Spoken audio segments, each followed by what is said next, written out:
Posle izveštavanja Nove RS o ženi kojoj je neophodna hitna magnetna rezonanca i koja je pisala predsjedniku Srbije jer je termin dodeljen tek za 2 godine, promena. Reagovali su i Ministarstvo zdravlja i Klinički centar i zakazali novi termin za 2 dana, od danas.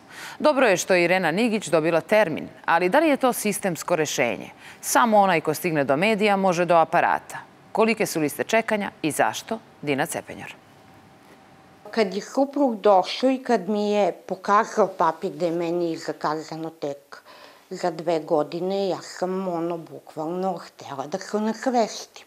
Irena se prvo zahvalila novinarki Jeleni Jelovac i Novoj.rs jer da priča o njoj nije objavljena na našem portalu, na magnetnu rezonancu koja joj je neophodna čekala bi 2 godine.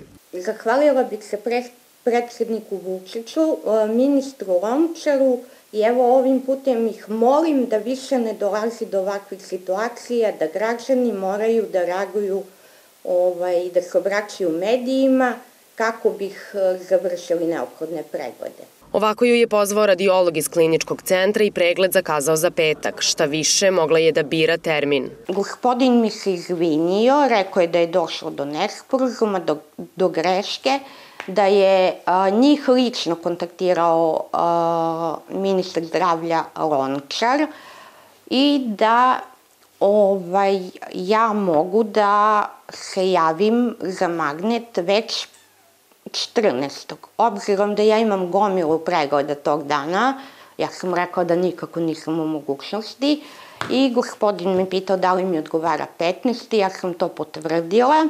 Sa stanovišta pacijenta da je to genijalno, dakle, i to je super za nju. Ono što nije dobro za sistem jeste da mi imamo problem u tome što kad se nešto napravi preko medija imamo reakciju, a kad se nešto ne napravi preko medija nemamo reakciju.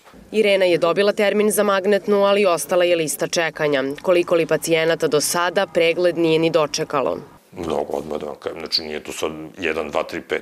Problem našeg zdravstva nije samo manjak lekara, već i to što nema dovoljno aparata za dijagnostiku. U domovima zdravlja lekari su, moglo bi se reći, pretvoreni u pisare, koji izdaju recepte i upute za specijaliste. Nama previše pacijenata ide na magnetnu rezonancu i skener za bez veze, umjesto da ih observiraju i završe lekari u primarnoj zdravstvenoj zaštiti, kako je to nekada bilo, pre 30-40 godina, dok je sistem bio malo bolji, nikad sistem nije bio dobar. Sada oni samo pišu i kažu, evo ti idi kod specijaliste i mi imamo, procenjuje se, duplo više pregleda nego što je neophodno. Pa incidente od jednog do drugog rešavaju mediji. Irena je imala tu sreću u nesreći. Prvi uput sam dobila od neurologa, pošto ne mogu da nađu šta je uzrok da ja uopšte ne vidim na desnom oku. Onda sam se javila oftalmologu i doktorka je konstatovala da ja imam atrofiju desnog oka. Od zakržljalog zdravstvenog sistema građani beže u privatni, gde se cene magneta i skenera kreću od oko 100 evra. Ali težim slučajevima nije potrebno samo jedno snimanje, već nekoliko. Ireni sada, na primer, magnet glave i kičme, pa joj privatnik nije bio dobro rešenje. Sa suprugom invalidom naviknuta je na čekanje. Čeka se, na primjer, od 6 meseci do 2 godine. U zavisnosti koji pristup, preko koga ideš, kako ideš, nažalost nemaju svi iste mogućnosti. I pre COVID-a čekalo se dugo za snimanje magnetnom rezonancom, ali tokom pandemije broj ljudi koji čekaju drastično se povećao. Radiologa koji bi o problemu govorio za pregled dana nije dao ni Klinički centar, ni privatne klinike, ni ministarstvo. Nedostaje vjerovatno i tehnologija, nedostaju i ljudi, ali mislim da se rješenja nalaze u tome da se organizacija onoga što mi imamo sada unapredi, da se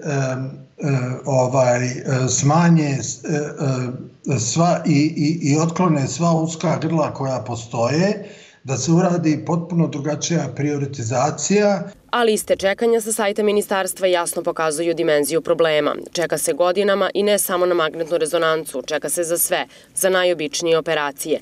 Prioriteti se određuju prema odjeku koji je neka priča dobila u medijima. Šta je sa problemima koje mediji ne stignu da registruju? Situacija se neće popraviti ni do kraja godine, ni do sledećeg leta, ni do kraja sledeće godine. Dakle, mene da postave za ministra neće se popraviti Svi mi mislimo da smo najpametniji, jel da? Zlatno doba u odnosu na šta?